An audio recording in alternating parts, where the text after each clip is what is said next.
JKD YouTube channel நேயர்களுக்கு அன்பு வணக்கம். நான் உங்கள் டாக்டர் கார்குழலி. மீண்டும் ஒரு நல்ல தகவலை உங்கள் சந்திப்பதில் மிக்க மகிழ்ச்சி அடைகிறேன். வாங்க வீடியோக்குள்ளே போகலாம். இன்னைக்கு நம்ம பேச எடுத்துக்கிட்டது ஏட்டோபி அண்ட் அசோசியேட்டட் பிராங்கியல் ஆஸ்துமா, அதாவது ஏட்டோபின்னு சொல்லுவாங்க. அதாவது எக்ஸிமால ஒரு டைப், இன்பான் அப்படின்னு கூட சொல்லலாம். இது பாதிக்கப்பட்ட நபருடைய அம்மா அப்பா ஆஸ்துமாவா இருக்கலாம், இல்ல அவங்க ஃபேமிலியில யாராவது ஒரு நபருக்கு ஆஸ்துமா இருந்ததுன்னா குழந்தைங்களுக்கு இது எப்படி பிறந்ததுல இருந்து கூட பாதிக்கப்படலாம். பிறந்த கொஞ்ச நாள்லயே பாதிக்கப்படலாம், ஃபியூ டேஸ் ஆஃப்டர் பர்த், சில நாட்கள்ல கூட பாதிக்கப்படலாம், ஒரு மாதத்தில் கூட வரலாம், ஒரு வயசுக்கு உட்பட்டு கூட வரலாம்.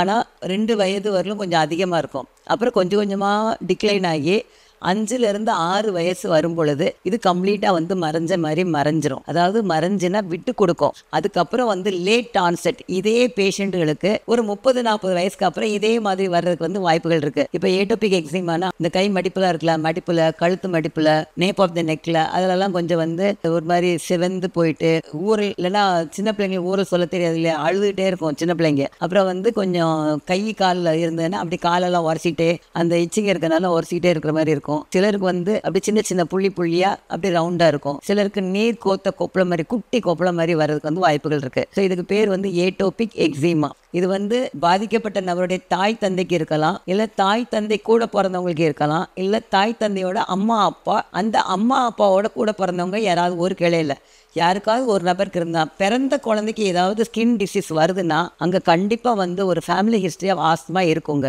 அந்த மாதிரி இருக்கிற நபர்களுடைய குழந்தைகளுக்கு மட்டும்தான், பிறந்த குழந்தையில ஒரு ஃபியூ டேஸ்லேயே அவங்க வெளியில் எதுவுமே போயிருக்க மாட்டாங்க, எந்த இதுவுமே டச் பண்ண மாட்டாங்க, ஒன்லி தாய்ப்பால் மட்டும் கொடுப்பாங்க, தாய் மட்டும் தான் ஹேண்டில் பண்ணுவாங்க, அந்த மாதிரிலாம் இருக்கும் பொழுது ஸோ இந்த மாதிரி குழந்தைங்களுக்கு நம்ம ரொம்ப எக்ஸ்ட்ரா கேர் கொடுக்கணும். வேற ஒன்றும் வேண்டாம், நல்ல ஒரு சாஃப்ட் இது மட்டும்தான், சோப்பு கூட யூஸ் பண்ணாமல் ஒன்று பாசிப்பருப்பு மாவு யூஸ் பண்ணலாம், இல்லைன்னா பாடி கிளீன்சர்னு சொல்லிட்டு சும்மா ஒரு மாய்ஸ்சரைசிங் லோஷன் மாதிரி வச்சுட்டு லேசாக இது பண்ணால் போதும். அப்படி இல்லாமல் லேசாக நல்லா குளிப்பாட்டி தோட்ட கூட கூடாதுங்க, அப்படி ஒத்தி ஒத்தி எடுக்கணும் சொல்லுவாங்க இல்லையா, இந்த டவலை வச்சு அப்படி ஒத்தி ஒத்தி எடுக்கணும், அந்த மாதிரி பண்ணணும். அதே மாதிரி ரொம்ப மிடிலிங் இருக்கக்கூடாது. குழந்தைய முடிந்த அளவு நல்ல ஒரு ஏரேட்டடாக இருக்கிற மாதிரி பார்த்துக்கிடணும். அதாவது கொஞ்சம் காத்தோட்டமாக இருக்கிற மாதிரி இன்னர் மட்டும் போட்டுட்டு அப்படியே கொஞ்சம் நல்ல காத்தோட்டமாக குழந்தை இது பண்ணுற மாதிரி. பியூர் காட்டன் பெட்ல நீங்கள் எந்த ஒரு சிந்தட்டிக் பெட்னாலும் வாங்குங்க, ஆனால் அது மேலே கம்ப்ளீட்டாக வாயல் சேலை இல்லைன்னா வாயல் வேஷ்டி அதை விரிச்சு அது மேலதான் குழந்தையோட ஸ்கின் படணும். நீங்க என்ன இதனால என்ன ஒரு இப்ப டிசைனா விதவிதமா பெட் வந்திருக்கு, என்னென்னமோ வந்திருக்கு, எல்லாம் வாங்கிக்கோங்க. ஆனா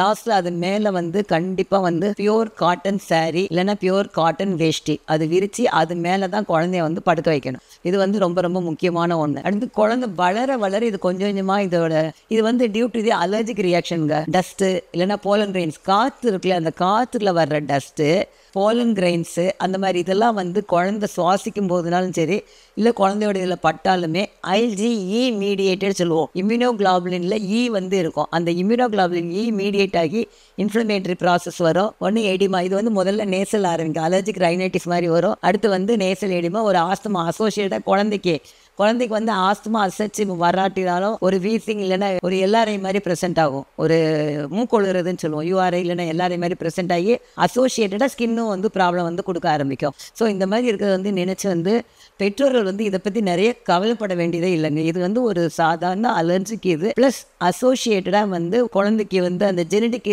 ப்ரீடிஸ்பொசிஷன் சொல்லுவோம். வம்சாவளியில் யாருக்காவது ஒரு நபருக்கு ஆஸ்துமா இருந்தால் இந்த குழந்தைக்கு இந்த பாதிப்பு வரும். பிறந்ததுலேருந்து ஒரு 2லேருந்து 3 வயசு வரலும் கொஞ்சம் ஹெக்டிக்காக இருக்கும், ஹையாக இருக்கும். அப்புறம் கொஞ்சம் கொஞ்சமாக டிக்ளைன் ஆக ஆரம்பிச்சு 5லேருந்து 6 வயசு வரும்போது நல்லா விட்டு கொடுக்கும். அதுக்கப்புறம் மே கோ ஃபார் லேட் ஆன்செட் சொல்லுவோம். அது 30லேருந்து 40 வயசுக்கு மேலே வர வாய்ப்பு இருக்குது. இது அசோசியேட்டடாக மூக்கில் ஒழுகிறது கொஞ்சம் ப்ராப்ளம் இருக்கும். அடுத்து வீசிங் மாதிரி ஒரு லைட்டாக ஒரு LRI URI மாதிரி போகிறதுக்கும் வாய்ப்புகள் இருக்கும். இதுக்கு நேசலாகவும் ட்ராப்ஸ் யூஸ் பண்ணலாம், இல்லைன்னா அலர்ஜிக்கு இதுக்கு ஆன்டி சிட்ரசின் தான் மெயினாக, சிட்ரசின் இல்லைன்னா மாண்டிலூக்ஸ், அந்த காம்பினேஷனில் நம்ம யூஸ் பண்ணலாம். பெரிய பிள்ளைங்களான சின்ன பிள்ளைங்களுக்கு சிறப்பு தாங்க, அந்த சிறப்பு மட்டும் யூஸ் பண்ணாலே போதும், மோஸ்ட்லி இதாகும். சில நேரங்களில் நேசல் ட்ராப்ஸை யூஸ் பண்ணலாம். அந்த மாதிரி நேசல் ட்ராப்ஸ் இது பண்ணால் நம்ம அலர்ஜிக் ரைனைட்டிஸ் இதெல்லாம் கொஞ்சம் குறையும். டாபிக்கலாக ஸ்கின்னுக்கு மைல்டாக மாய்ஸ்சரைசிங் இல்லைன்னா கேலமின் லோஷன் அப்படி இதெல்லாம் போச்சுன்னா வந்து மைல்டு ஸ்டீராய்டு மொமெண்டசோல் மட்டும் யூஸ் பண்ணாலே போதும். இந்த இது பண்ணாலே இதாகும். ஆனால் வந்து you have to be very careful in handling the baby. Use பண்ணுற சோப் ஆகட்டும், அதுக்கு மேலே பவுட்ரு போடுறது எதுனாலுமே ரொம்ப மைல்டாக இருக்கணும். தேவையான மட்டும்தான் உபயோகப்படுத்தணும். நல்ல ஒரு லூஸ் காட்டன் ஃபிட்டிங் ட்ரெஸ்ஸாக இருக்கணும். ஜிகிஜிகாலாம் எடுத்தீங்கன்னா ஃபங்க்ஷன் அப்போ போட்டுட்டு 15 நிமிடம் இல்லைனா 30 மினிட்ஸ்ல ரிமூவ் பண்ணிட்டு திருப்பி உங்களுடைய ஆர்டினரி ட்ரெஸ்ஸை வந்து மாற்றிக்கிடணும். இந்த மாதிரிலாம் பண்ணினீங்கனாலே அந்த குழந்தை வந்து அதோட இது பண்ணிட்டு ஒரு 5 இயர்ஸ் கழிச்சு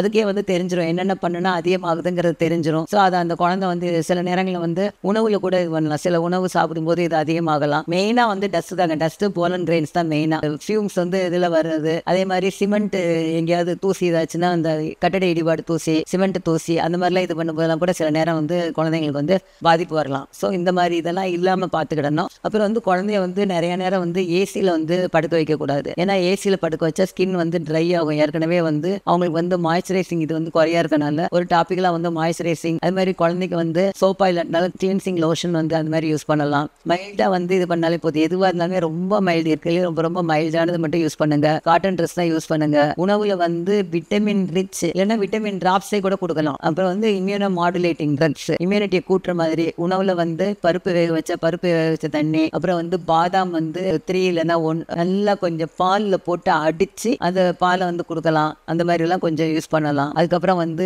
உணவுல வந்து காய்கறி, கீரை, வேக வச்ச தண்ணி, எலும்பு சூப்பு அந்த மாதிரி இதெல்லாம் நல்லா கொடுக்கலாம். ஸோ இம்யூனிட்டியை வந்து கூட்டணும். அதே சமயத்தில் வந்து அலர்ஜி வந்து குறைக்கணும். இவங்க வந்து நான்வெஜ் சாப்பிட்டா அலர்ஜி ஆகுதாங்கிறத நோட் பண்ணணும். சில உணவுகள் வந்து இவங்களுக்கு அலர்ஜி கூட ஆகலாம். ஸோ அந்த மாதிரி ஏதாவது அலர்ஜி இருந்ததுன்னா இதை வந்து அவங்க அவாய்ட் பண்ணணும். ஸோ கண்டிப்பாக வந்து ஆஸ்துமா ஹிஸ்ட்ரி இருக்கிறவங்க அந்த ஃபேமிலியில் இருந்ததுன்னா அந்த குழந்தைங்க பிறந்த உடனே ஸ்கின்ல ப்ராப்ளம் வந்தால் you have to go through. அது கண்டிப்பாக ஏட்டோப்பியா இருக்க வாய்ப்புகள் இருக்குது. அதை மனசில் வச்சுக்கிட்டு பட் இதை பயப்பட வேண்டிய தேவையில்லைங்க. ஏன்னா இது வந்து கண்டிப்பாக வந்து ஒரு ஃபேமிலியில் இந்த மாதிரி இருக்குதுன்னா இதாக தான் செய்யும். நம்ம அதுக்காக வந்து ஆஸ்துமாலாம் வந்து ரொம்ப சாதாரண கண்டிஷன் தான்.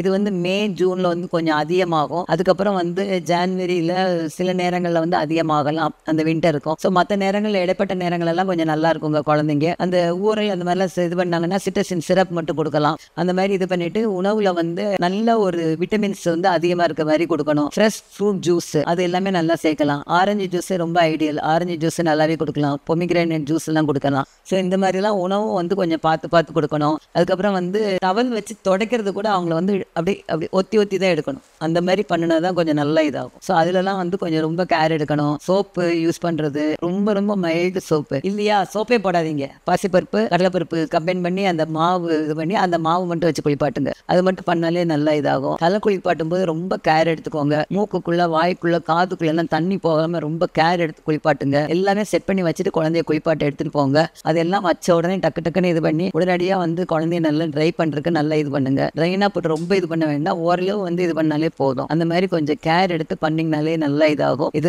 குறித்து வந்து பயப்பட வேண்டாம். ஆனால் கண்டிப்பாக வந்து there is association between atopy and asthma family history இருந்தாலுமே ஜெனடிக் ப்ரீடிஸ்போஷன் இருக்கனால பெரியவங்களுக்கு இருந்தாலும் குழந்தைங்களுக்கு வந்து ஏட்டோபி அந்த எக்ஸிமா வர்றதுக்கு வாய்ப்புகள் நிறைய இருக்கு. ஆனால் அது குறித்து கவலைப்பட வேண்டாம். 6 வயசுக்கு மேலே விட்டு கொடுக்கும். லேட் ஆன்செட் ஒவ்வொரு நேரம் வந்து 30க்கு மேலே வரலாம். இந்த மாதிரி ஒரு இதோட ப்ரெசென்ட் ஆகும். இது சின்ன குழந்தைங்களை பாதிப்பு இருந்ததுனாலே நீங்கள் வந்து நல்லா ஆட்டோமேட்டிக்காக 6 வயசுக்கு மேலே விட்டு கொடுக்குங்க. அது வரலையும் எப்பயாவது வரும். கொஞ்சம் கவனமாக இருந்தீங்கனாலே வந்து நல்லபடியாக இதாகும். டாபிக்கல் மைல்டு ஸ்டீராய்டு யூஸ் பண்ணாலே நல்லா சரியாயிடும். வேற எந்த தொந்தரவும் மோஸ்ட்லி இருக்காது. இம்யூனிட்டி கூட்டுற மாதிரி plus immunomodulator plus antihistamine plus montelukast காம்பினேஷன்ல வந்து ட்ரக் எல்லாம் போட்டால் நல்லா சரியாயிடும். இந்த தகவல் உங்களுக்கு மிகவும் பயனுள்ளதாக இருக்கும்னு நினைக்கிறேன். இந்த தகவல் பயனுள்ளதாக இருந்தால் லைக் பண்ணுங்க, ஷேர் பண்ணுங்க, சப்ஸ்கிரைப் பண்ணுங்க. மீண்டும் ஒரு நல்ல தகவலுடைய உங்களை சந்திக்க வரை நன்றி கூறி விடைபெறுகிறேன். நன்றி, வணக்கம்.